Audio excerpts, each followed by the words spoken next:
આ જીવન ગાથા એ મહાન વ્યક્તિની છે જેમની સ્મૃતિમાં આ સ્મારક નિર્માણ કરાયું છે. હરે કૃષ્ણ કૃષ્ણ કૃષ્ણ હરે હરે, હરે રામ રામ રામ હરે.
પહેલાના ભાગમાં આપણે જોયું એક અદ્ભુત સંયોગ, અભયનું સરસ્વતી ઠાકુરને મળવું. હવે આગળ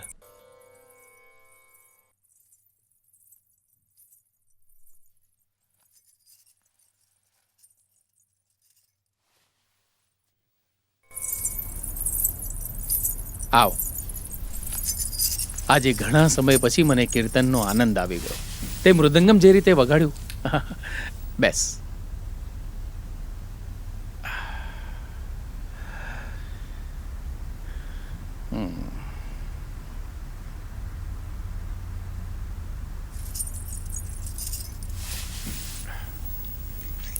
તમે પાણી લેશો? ના. શું વાત છે ભાઈ, આજે તો વહેલો આવી ગયો. બધું બરાબર છે ને? હા પિતાજી, બધું બરાબર છે. પિતાજી, હું તમને કંઈક કહેવા માંગુ છું. હા હા બેટા, કહો. પિતાજી, ગયા દિવસોમાં હું એક એવા વ્યક્તિને મળ્યો જેમને મળ્યા પછી મારી કાયા જ બદલાઈ ગઈ. અચ્છા, કોણ છે? શ્રી ભક્તિ સિદ્ધાંત સરસ્વતી ઠાકુર. અચ્છા, ભક્તિ વિનોદ ઠાકુરના પુત્ર? હા પિતાજી.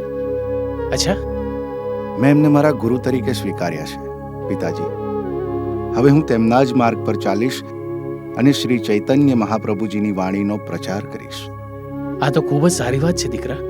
આજ તો મારા જીવનનું સપનું હતું કે તને આવો જ માર્ગદર્શક મળે, અને આજે કૃષ્ણની કૃપાથી મારું સપનું સાકાર થઈ ગયું. હા પિતાજી, એટલે જ હું નોકરી છોડવા માંગુ છું. નોકરી છોડી દઈશ? હા પિતાજી. પણ દીકરા, ઘર કેવી રીતે ચાલશે? આ પણ તારી જ ફરજ છે. હું જાણું છું પિતાજી, એટલે જ હું આ કર્તવ્યોનું પણ પાલન કરીશ. હું વ્યવસાય કરીશ. પણ દીકરા, વ્યાપારને સ્થાયી થવામાં સમય લાગશે, અને પછી પૈસાની પણ આવશ્યકતા ઊભી થશે. પિતાજી, તમે જ કહેતા હતા ને કે સાચા મનથી કોઈ પણ કાર્ય કરવાનું વિચારો તો કૃષ્ણ પોતે જ માર્ગ બતાવે છે. કૃષ્ણ મને રસ્તો બતાવશે. પિતાજી, તમે ચિંતિત ન થાઓ. પ્રાર્થના કરજો હું આ બધા કાર્યમાં સફળ થઈ જાઉં. મને આશીર્વાદ આપો પિતાજી.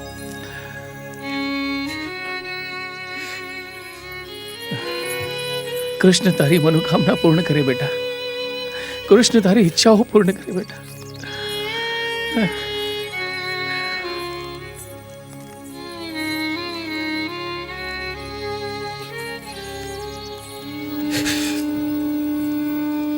શું કોઈ સમસ્યા છે તને?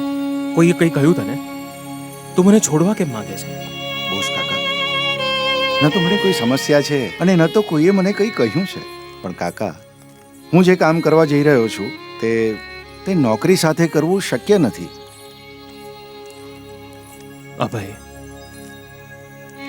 મેં તને કેટલી વાર સમજાવ્યો છે, આ નોકરી નથી. તું આને નોકરી કેમ સમજે છે? પણ કાકા, અહીં સમય તો આપવો જ પડશે ને. પણ કરવા શું માંગે છે તું? કાકા, હું શ્રી ચૈતન્ય મહાપ્રભુજીની વાણીનો પ્રચાર કરવા માંગુ છું, જે હું અહીં રહીને તો નહીં જ કરી શકું. એ તો ઠીક છે બેટા, પણ કંઈ કામ કરવું પણ તો જરૂરી છે ને. શું કરીશ? કાકા, હું મારું પોતાનું કંઈક કરવા માંગુ છું, જેમાં મરજી પણ મારી હોય અને સમય પણ. કાકા, હું વ્યવસાય કરવા માંગુ છું. અભય, હું તને નાનપણથી ઓળખું છું. તું એક વિશેષ વ્યક્તિ છે. હું જાણું છું કે એક દિવસ તું ચોક્કસ કંઈક બનીશ. જ્યારે તે જીવનનો માર્ગ પસંદ કરી જ લીધો છે, તો હું એમાં બાધા નથી બનવા માંગતો. પણ તે મને કહ્યું કે તું વ્યવસાય કરવા માંગે છે. બેટા, હું તારી સમક્ષ એક પ્રસ્તાવ મૂકવા માંગુ છું. કહો કાકા. તું મારી કંપનીમાં ઉત્તર ભારતનો સોલ સેલિંગ એજન્ટ કેમ નથી બની જતો? કાકા, આ તો બહુ જ સારો પ્રસ્તાવ છે. હું તૈયાર છું. તો ઠીક છે, હું કાલે જ વકીલને મળીને તારો કરાર તૈયાર કરાવી દઉં છું. મને લાગે છે ઇલાહાબાદ તારા હેડ ઓફિસ માટે સૌથી સારી જગ્યા હશે. કેમ? હા કાકા, પણ અલ્હાબાદ તો મારા માટે નવી જગ્યા છે. ચિંતા ન કરીશ, મારા ત્યાં એક મિત્ર છે ગાંગુલી બાબુ. હું એમના નામે એક પત્ર લખી દઉં છું, એ તને સહાયતા કરશે. ધન્યવાદ કાકા. હવે હું જાઉં? ચાલો.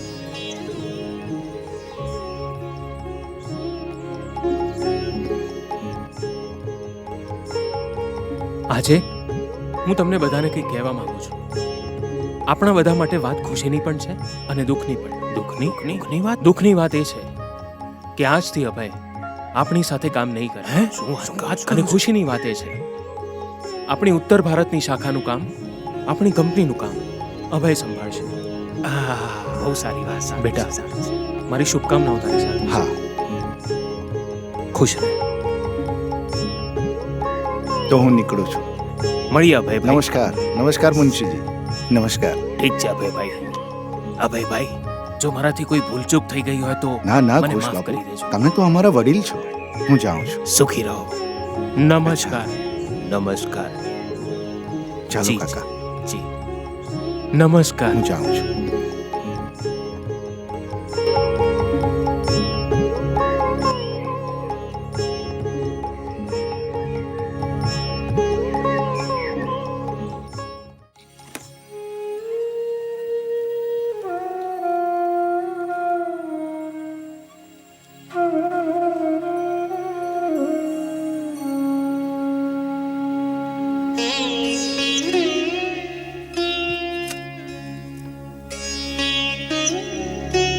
રાધા, જો રાધા, આટલી ચિંતા કરવાની જરૂર નથી. જેમ જ મારો વ્યવસાય ગોઠવાઈ જશે, હું તમને બધાને બોલાવી લઈશ. હું થોડો જ ત્યાં એકલો રહેવા જઈ રહ્યો છું, અને પહોંચતા જ હું પત્ર લખીશ. હા, તું તારું અને પિતાજીનું ધ્યાન રાખજે. પિતાજી એકલા પડી જશે. પહેલી વાર એમને એકલા મૂકું છું ને.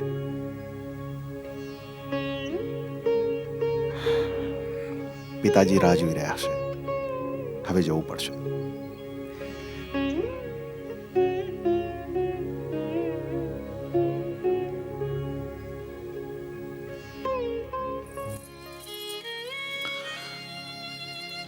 કૃષ્ણ, અભયની રક્ષા કરજે, તેના લક્ષ્યને પૂરું કરજે.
હા ભાઈ, પોતાનું ધ્યાન રાખજે.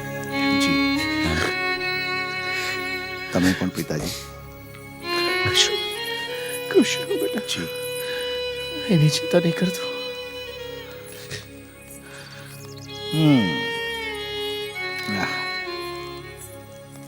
અલે બેટા, આનું ધ્યાન રાખજો. અલે લે લે લે લે લો.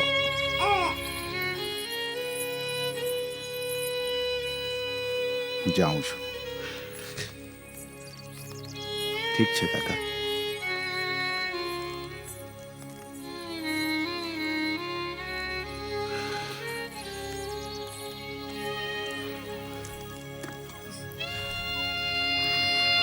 હું જાઉં છું.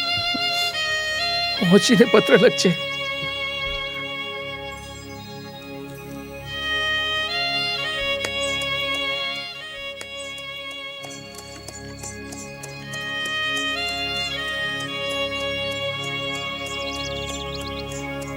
ચિંતા ના કરો, આ ફક્ત ઝાડા ઉલટીનો કેસ છે. દવા લઈ લેજો અને કાલ સુધીમાં તમે સારા થઈ જશો.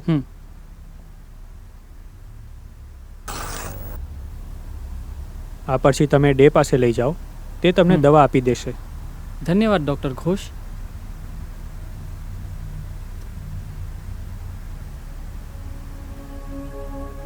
હવે કોણ છે? અંદર આવો.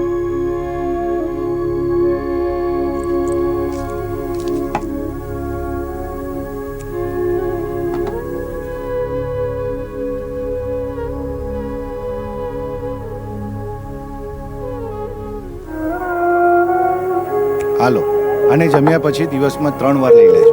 દવાના કેટલા થયા? 6:30 આના. આને અંદર મૂકી દો.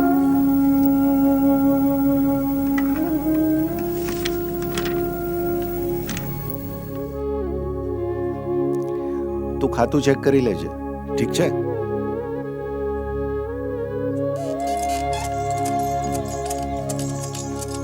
આ ખૂબ જ દુઃખની વાત છે કે આપણને હજી સુધી સહાયતા માટે કોઈ નથી મળ્યું. તમે જરાય ચિંતા ના કરશો. શ્રી કૃષ્ણ પર વિશ્વાસ રાખો, બધું સારું થઈ જશે. મહારાજ, મને લાગે છે કે આ જ છે. પ્રયાગ ફાર્મસી બોઝ લેબોરેટરીઝના એકમાત્ર વિક્રેતા પ્રોપરાઇટર અભયચરણ ડે. હા, આ છે. આવો.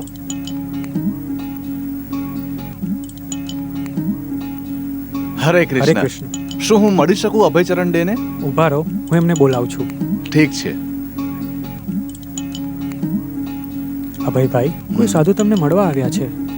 કદાચ એ ઈલાજ માટે આવ્યા હશે. ના, એ બસ તમને જ મળવા આવ્યા છે. તમે બહાર આવો.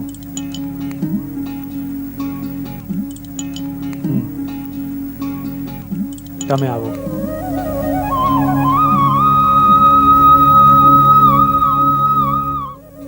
ગૌડીય વૈષ્ણવ છે ને? હરે કૃષ્ણ. અમે કલકત્તાના ગૌડીય મઠથી આવ્યા છીએ. ગૌડીય મઠ? હા. તમે ગૌડીય મઠથી આવ્યા છો? તો ચોક્કસ તમે શ્રીલ ભક્તિ સિદ્ધાંત સરસ્વતી મહારાજના શિષ્ય હશો. વાસ્તવમાં તો હું શ્રીલ ભક્તિ વિનોદ ઠાકુરજીનો શિષ્ય છું. ઓહ, તો તમે ભક્તિ વિનોદ ઠાકુરજીના શિષ્ય છો? જી હા, મારા સંન્યાસ ગુરુ છે શ્રીલ ભક્તિ સિદ્ધાંત સરસ્વતી મહારાજ. મારું નામ ભક્તિ પ્રદીપ તીર્થ ગોસ્વામી છે અને આ છે અતુલાનંદ દાસ બ્રહ્મચારી હરે અને આ છે માધવદાસ બ્રહ્મચારી. હરે કૃષ્ણ. અમે અહીં એક મંદિરનું નિર્માણ કરાવવા માંગીએ છીએ અને તમે આ શહેરના પ્રસિદ્ધ બંગાળી વ્યાપારીઓમાંના એક છો, એટલે અમે વિચાર્યું કે કદાચ તમે અમારી મદદ કરી શકો. અલ્હાબાદમાં એક મંદિર? અવશ્ય હું તમારી મદદ કરીશ, પણ મને કહો કે શ્રીલ ભક્તિ સિદ્ધાંત સરસ્વતી મહારાજ ક્યાં છે? આ સમયે મદ્રાસ ગયા છે, પણ તમે એમને કેવી રીતે જાણો છો? એક મિત્ર મને એમના ઉલટા ડાંગાના આશ્રમમાં લઈ ગયો હતો લગભગ 5 વર્ષ પહેલા. ત્યારથી જ મેં એમને મારા આધ્યાત્મિક ગુરુ તરીકે સ્વીકાર કરી લીધા છે. શું તમે એમના શિષ્ય છો? જી હા, પણ મેં હજુ કોઈ શિષ્યત્વ નથી સ્વીકાર્યું, પણ હું હૃદયથી એમને મારા પૂજનીય ગુરુ માનું છું. ગુરુ અને શિષ્યના સંબંધમાં આવું માનવું જ મહત્વનું છે.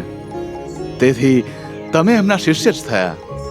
આશા છે કે એક દિવસે મને સ્વીકારશે. અવશ્ય. અભય બાબુ, હા હા. શું આજે સાંજે તમે મારા ઘરે પ્રસાદ લેવા આવી શકશો? હા, અમે શુદ્ધ શાકાહારી છીએ અને બધું જ કૃષ્ણને અર્પણ કરીએ છીએ. હા હા, મને એમાં કોઈ શંકા નથી. હું માત્ર વિચારી રહ્યો હતો, મારે આજે સાંજે અમુક લોકોને મળવા જવાનું છે, પણ હું એમને પછી મળી લઈશ. હા, એ જ સારું રહેશે. હું તમને મારું સરનામું લખી આપું. સારું.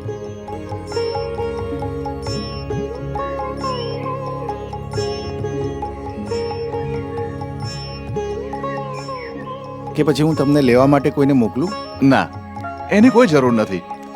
અલ્હાબાદ એક નાનું શહેર છે. જો તમે તમારું સરનામું આપી રહ્યા છો, શોધવામાં કોઈ વાંધો નહીં આવે. હા, મારું ઘર બાદશાહી મંડીમાં છે. હરે કૃષ્ણ. હરે કૃષ્ણ.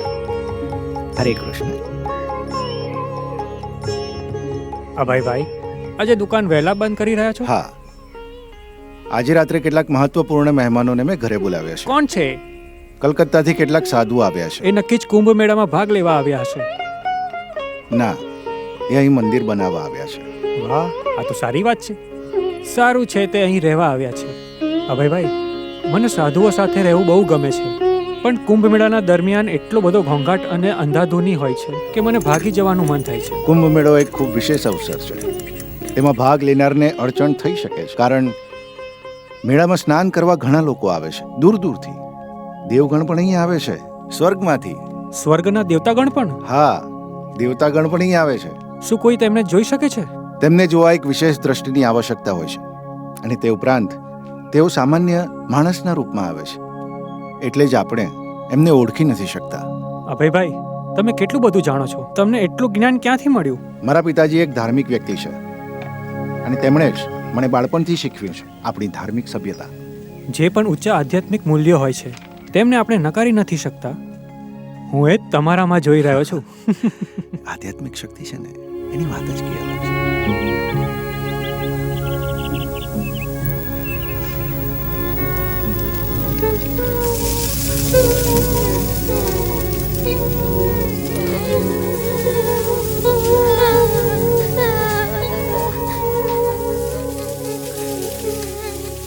ઓહો, પાછો નહીં.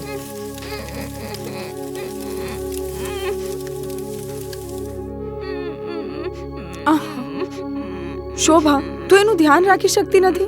એ પલંગ પર કૂદી રહ્યો હતો અને જ્યારે મેં રોક્યો તો રડવા માંડ્યો. પ્રયાગ, તું ક્યારે સરખું રમતા શીખીશ? બસ તારા પિતા આવે ત્યાં સુધી રાહ જો. હું આજે તેઓ આવશે ત્યારે તેમને કહીશ કે તું કેટલો તોફાની થઈ ગયો છે. હા,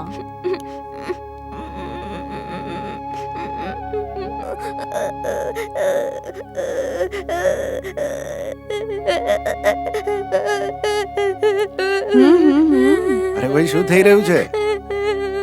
જુઓ તો પ્રયાગનું તોફાન વધતું જ જાય છે. હા, જરા જઈને શાક જુઓ તો. તો પ્રયાગરાજ, શું કરો છો તમે? હા, ડાયો છોકરો છે. મેં આજે કેટલાક સાધુઓને બોલાવ્યા છે પ્રસાદ લેવા માટે. કેટલા લોકો છે? એક સંન્યાસી અને 2 બ્રહ્મચારી. એ શ્રીલ ભક્તિ સિદ્ધાંત સરસ્વતી મહારાજના શિષ્ય છે. તમે એમને ક્યાં મળ્યા? એ આજે ફાર્મસીમાં આવ્યા હતા. તેઓ અહીં મંદિર બનાવવા માંગે છે. મેં તેમને 7 વાગે બોલાવ્યા છે. શું તું એમના માટે કંઈક પ્રસાદ બનાવી દઈશ? હા, મારી પાસે ઘણો સમય છે. બિહારીને થોડી મીઠાઈ લાવવા મોકલી દેજો. હા, થોડી ફૂલોની માળા પણ જોઈશે. હા, હું તૈયાર થઈ જાઉં છું. ઠીક છે. આને લે.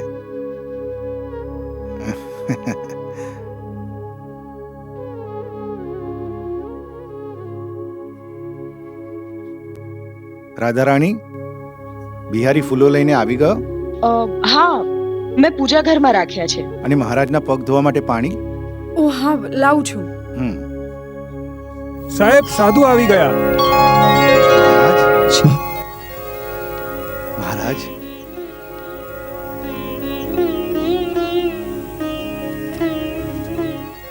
પધારો મહારાજ. અમારું ઘર આજે પવિત્ર થઈ ગયું. ખરેખર તો આ મારું સૌભાગ્ય છે કે મને તમારું સાનિધ્ય પ્રાપ્ત થયું. આવો આવો, કૃપા કરીને પધારો.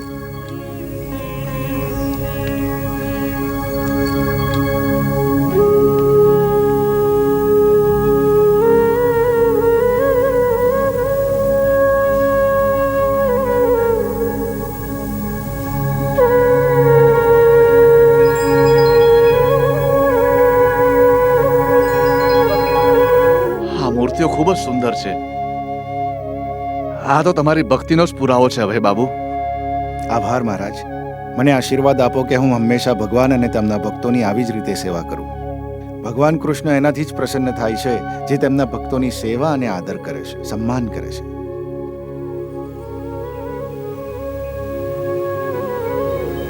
મહારાજ,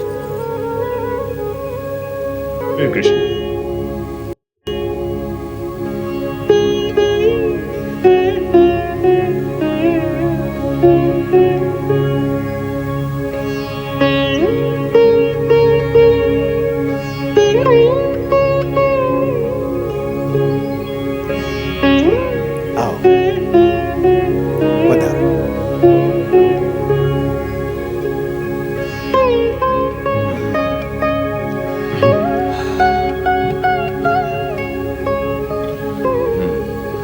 હરે કૃષ્ણ.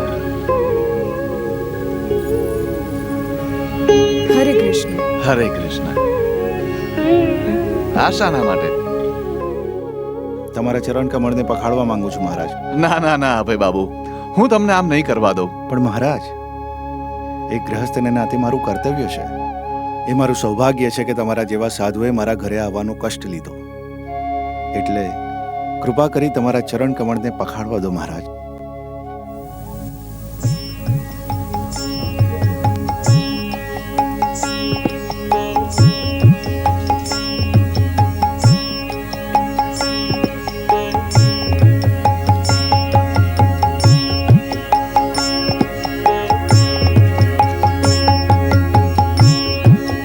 અભય બાબુ, તમે શરમમાં મૂકી રહ્યા છો. તમારા જેવા વ્યક્તિત્વથી તો પૂજા સ્થાન અને ધાર્મિક સ્થાન પણ પવિત્ર થઈ જાય છે. જ્યારે મારા જેવા વ્યક્તિને તમારા જેવા સંતની સેવા કરવાનું સૌભાગ્ય મળે છે ત્યારે તેનો લાભ અવશ્ય લેવો જોઈએ. હું એક સામાન્ય માણસ છું અને આધ્યાત્મિકતા પ્રાપ્ત કરવા માટે સંઘર્ષ કરું છું. મહારાજ, તમારા જ્ઞાનપૂર્ણ શબ્દોનો આશીર્વાદ આપો. હું તો માત્ર ભગવાનની મહિમા ગાઈ શકું છું, તેમનું પવિત્ર નામ લઈને. હરે કૃષ્ણ હરે કૃષ્ણ કૃષ્ણ કૃષ્ણ હરે હરે હરે રામ હરે રામ રામ રામ હરે હરે હરે કૃષ્ણ હરે કૃષ્ણ કૃષ્ણ કૃષ્ણ હરે હરે હરે રામ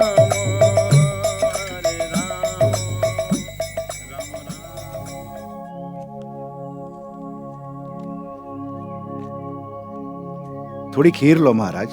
ના ના ના, હવે નહીં. મેં પહેલા જ ઘણું ખાઈ લીધું છે. લો ને મહારાજ. ના, હવે નહીં. આભાર. મહારાજ, કૃપા કરીને અમને શ્રીલ ભક્તિ સિદ્ધાંત સરસ્વતી મહારાજના કાર્ય વિશે જણાવો. તેમણે હમણાં જ પુરી, ઢાકા અને મદ્રાસમાં કેન્દ્રો ખોલ્યા છે. તેમણે કલકત્તા અને માયાપુરમાં પ્રિન્ટિંગ પ્રેસ પણ સ્થાપિત કર્યું છે, જ્યાંથી એક બંગાળી છાપું દરરોજ પ્રકાશિત થાય છે. નામ છે નદિયા પ્રકાશ. અને 1 વર્ષ પહેલા તેમણે સજ્જન તોષણી નામનું માસિક મેગેઝિન પ્રકાશિત કર્યું છે, જે 3 ભાષાઓમાં પ્રકાશિત થાય છે. એનું અંગ્રેજી સંસ્કરણ નામ છે ધ હાર્મોનિસ્ટ. અને શ્રીલ પ્રભુપાદજીએ શ્રીમદ ભાગવતમ અને ચૈતન્ય ચરિતામૃત પર નિવેદન પણ પૂર્ણ કર્યું છે. હાલમાં જ લગભગ 500 ભક્તો સાથે તેઓએ નવદ્વીપ ધામની પરિક્રમા પણ પૂર્ણ કરી છે.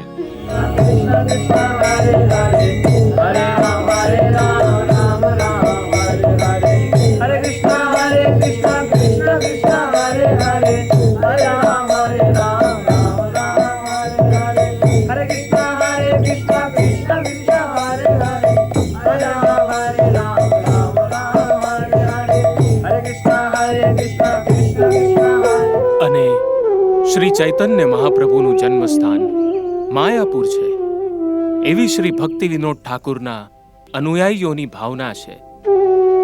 કેટલાક ધૂર્ત પ્રકારના લોકો હજી પણ પૈસા કમાવવાના ઉદ્દેશ્યથી ભોળી ભાળી જનતાને ગેરમાર્ગે દોરીને એ કહે છે કે ભગવાન ચૈતન્ય મહાપ્રભુનું જન્મસ્થળ અહીં જ છે. જે 9 દ્વીપમાંથી એક દ્વીપ છે કૌલ દ્વીપ. આ લોકો એમના ભૌતિક કાર્યોમાં એટલા લિપ્ત છે કે આનું પરિણામ શું આવશે એના પર એમનું કોઈ ધ્યાન નથી. એમને ચિંતા છે ત્વરિત ફાયદાની. પૈસા અને સ્ત્રીઓના આધારે ક્ષણિક આનંદનો અનુભવ એ પ્રાપ્ત કરી લે છે. એટલા માટે કોઈ પણ હીન કાર્ય કરવામાં એ લોકો ક્યારેય ખચકાતા નથી. સત્યથી વિચલિત થયા વગર આપણે વાસ્તવિક આનંદનો અનુભવ કરી શકીએ છીએ. કેવળ થોડા પૈસા માટે એક આદર્શ વ્યક્તિનું જન્મસ્થળ નકારવામાં શું તર્ક છે? વાસ્તવમાં શ્રી ચૈતન્ય મહાપ્રભુનું જન્મસ્થળ છે અંતરદ્વીપ. એમના બધા દાવા ખોટા છે અને એનો કોઈ આધ્યાત્મિક ઠોસ પુરાવો નથી.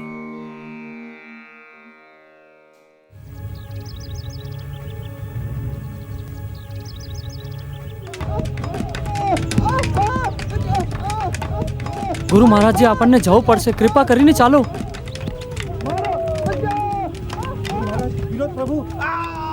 ગુરુ મહારાજ, કૃપયા ચાલો. અને સંભાળો,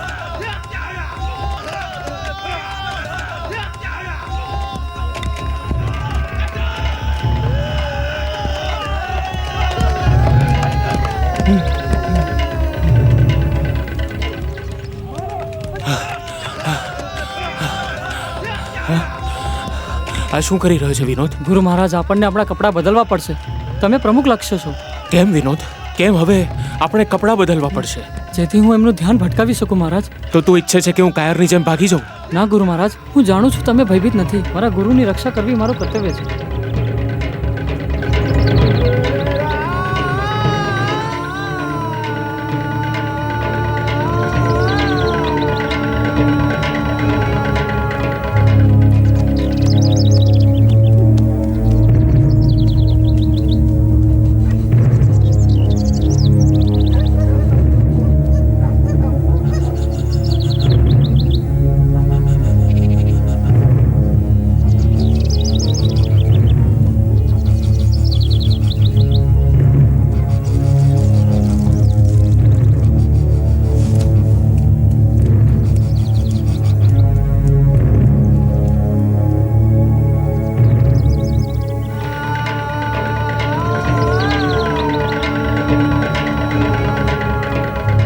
આટલી નીચતા પર આવી ગયા કે તેમને પરમહંસજી પર આ રીતે હુમલો કર્યો?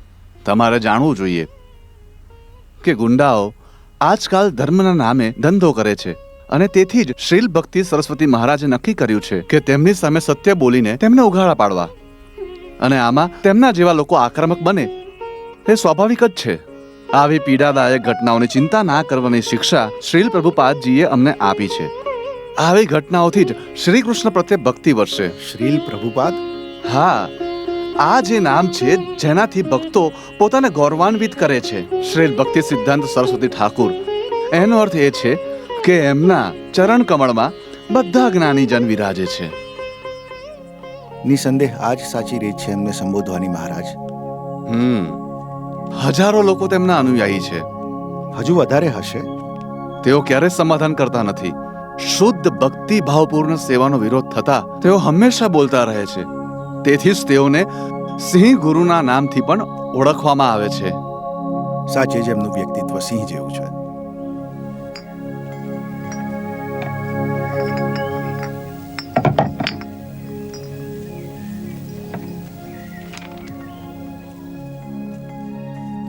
શું ડોક્ટર સાહેબ અંદર છે?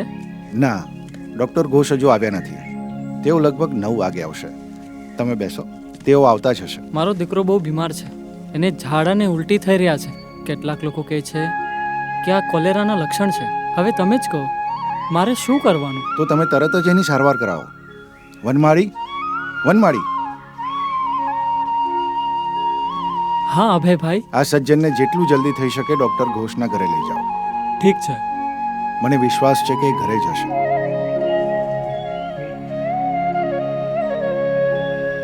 અભયભાઈ, એવું લાગે છે કે આખું શહેર કોલેરાથી પ્રભાવિત થયું છે. મેં સાંભળ્યું છે કે કાલે 28 લોકો શહેરમાં મરી ગયા છે. બધા આવી મૃત્યુ અને બીમારી વિશે વાતો કરી રહ્યા છે. ખૂબ જ ચિંતાનો વિષય છે. આનો કોઈ ઈલાજ નથી. શું કરીશું? વાસ્તવમાં આપણે કંઈ જ નથી કરી શકતા પરમેશ્વરના શરણમાં ગયા સિવાય. તમારો અર્થ છે કે પરમેશ્વરની ભક્તિથી જ બધા સાજા થઈ જશે? પ્રાર્થના એ કોઈ ચોક્કસ ઇલાજ નથી, પરંતુ જો કોઈનું કોઈ ન હોય તો ભગવાન કૃષ્ણ જ તેનો આધાર છે. વસ્તુતઃ આ ભૌતિક શરીર નાશવંત છે. આપણે બધા જ એક દિવસ મરવાના છીએ, પણ જ્યારે આપણે શ્રી કૃષ્ણની શરણમાં જઈશું ત્યારે તે આપણા પર દયા કરશે. આ જ વાસ્તવિકતા છે. આપણે બધા કર્મના આધીન છીએ. જો આપણે પાપ કર્મ કરીશું તો આપણે ભોગવવું પડશે, પરંતુ જો આપણે પરમેશ્વરની શરણમાં સમર્પિત થઈશું તો આપણા બધા જ પાપ ધોવાઈ જશે. ખૂબ જ દુઃખની વાત છે, આપણે આધ્યાત્મિક સભ્યતા ગુમાવી રહ્યા છે અને આપણે ભગવાનથી દૂર થઈ રહ્યા છે. હા, ખૂબ જ દુઃખની વાત છે. લોકોને શિક્ષાની જરૂર છે. જ્યારે હું નાનો હતો ત્યારે એક ઘાતક બીમારીનો ભોગ બન્યો. તે સમયે તેનો કોઈ ઈલાજ નહોતો. મારા પિતાજીએ પ્રાર્થના કરી અને ભગવાનના ચરણ કમળનું ચરણામૃત આપ્યું. પરમેશ્વરની કૃપાથી હું બચી ગયો.